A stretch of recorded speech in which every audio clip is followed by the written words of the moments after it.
Assalamualaikum warahmatullahi wabarakatuh. Assalamualaikum warahmatullahi wabarakatuh.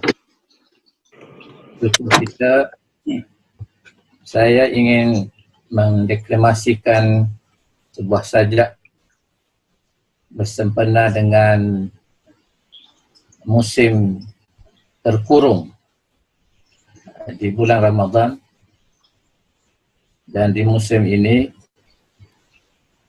kita mengambil banyak waktu untuk menelaah buku-buku, dan dalam menelaah itu kita bertemu dengan seorang tokoh yang bernama Asy-Syatibi dalam kajian tentang ilmu maqasid asy-syariah. Jadi kajian ini ialah sebuah telahan dan pertemuan penulis dengan Imam Asy-Syatibi.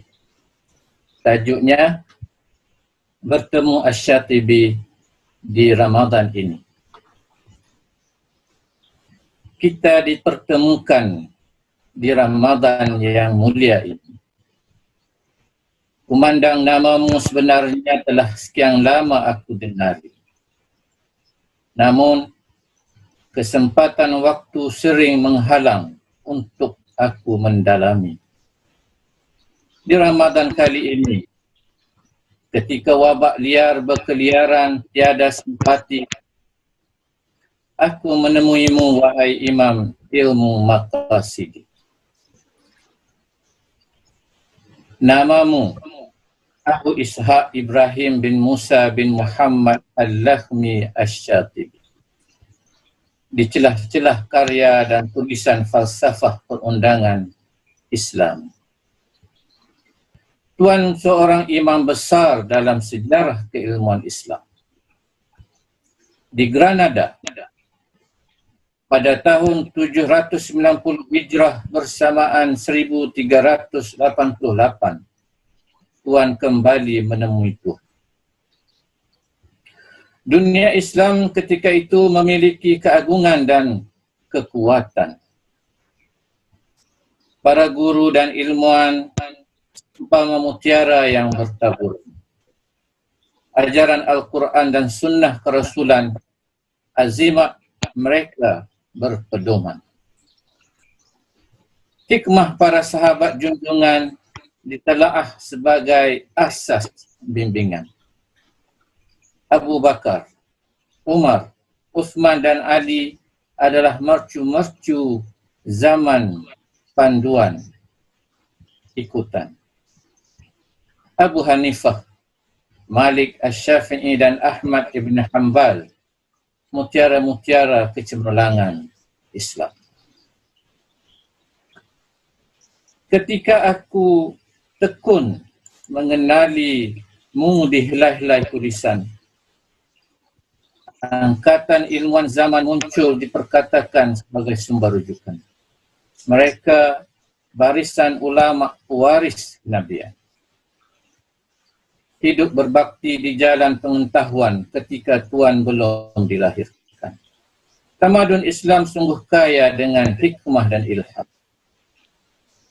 Al-Hakim At-Tirmizi, Abu Zaid Al-Balkhi, Abu Qaffal Al-Kabir Asy-Syashi, Ibnu Bawabaih Al-Qummi, Al-Amiri Al-Failasuf, Imam Al-Haramain Al-Juwaini, Imam Abu Hamid Al-Ghazali, Muhammad bin Abdul Rahman Abu Abdullah Al-Bukhari, Imam Izz ad-Din As-Salam, Ibnu Taimiyah dan Ibnu Qayyim, Al-Razi, Al-Amidi, Ibnu Rushd, Ibnu Hajij, Al-Baidawi, Najmuddin At-Tufi, Al-Isnawi dan Ibnu As-Subki. Mereka adalah bintang-bintang ilmuwan ummah Islam. Obor ilmu bercahaya, penerang kejahilan manusia sepanjang zaman. Ketika aku menemuimu di halaman-halaman buku catatan, keagungan jati diri tamadun Islam rupanya bukan sebarangan. Riwayat hidup Tuan telah membawa aku menghargai kebesaran peradaban. Tamadun Islam menanggung beban amanah sejarah yang berat di bahu. Cabaran berliku ditempuh padu dalam putaran waktu-waktu demi menyebar erti tauhid yang satu. Di penghujung zaman ini, kitab Al-Muwafaqat karya Asy-Syatibi dirujuk sekian kali di sana dan di sini. Tulisan dan diskusi ilmu maqasidi yang Tuan warisi indah terungkap dalam catatan oleh Muhammad At-Tahir Ibn Ashur, Muhammad Abduh, Wahab Az-Zuhaili, Yusuf Al-Qaradawi, Jasir Audah dan Ahmad Ar-Raisuni. Mereka guru-guru pembimbing ummah yang disegani hari ini. Imam Asy-Syatibi mengajar arti keseimbangan di sebalik kalimah ilahi. Tiada yang dijadikan adalah sia-sia, tanpa tujuan dan tidak dimengerti. Maslahah insan adalah tujuan setiap fik perundangan Islam. Rahmat Tuhan terkandung di setiap patah dan titah arahan. Kekerasan, kesombongan, kesusahan dan kerumitan bukan tujuan agama Islam ini diwahyukan. Tujuan kedamaian, kerukunan dan kemajuan tamadun insan adalah impian agama Islam. Di Ramadan yang mulia, di tahun wabak bernama Corona menyerang, seluruh manusia terkepung di rumah-rumah kediaman. Aku bersyukur di tengah batas kawalan pergerakan, aku menemui Asy-Syatibi, Imam Ilmu Maqasid Syariat Islam. Semoga Allah merahmati seluruh ilmuwan ummah para mutiara zaman. Jariah ilmu pengetahuan kalian terus mengalir tenang membasahi jiwa dan akliyah insan.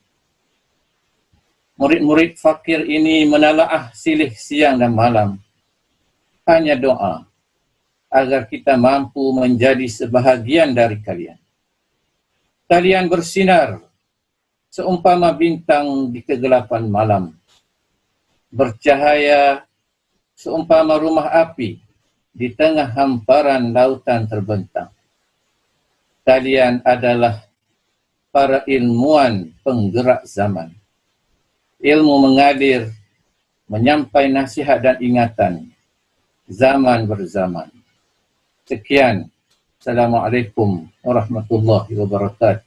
Karya oleh Ibnu Al-Idrisi, Bandar Baru Bangi, 3 Mei 2020.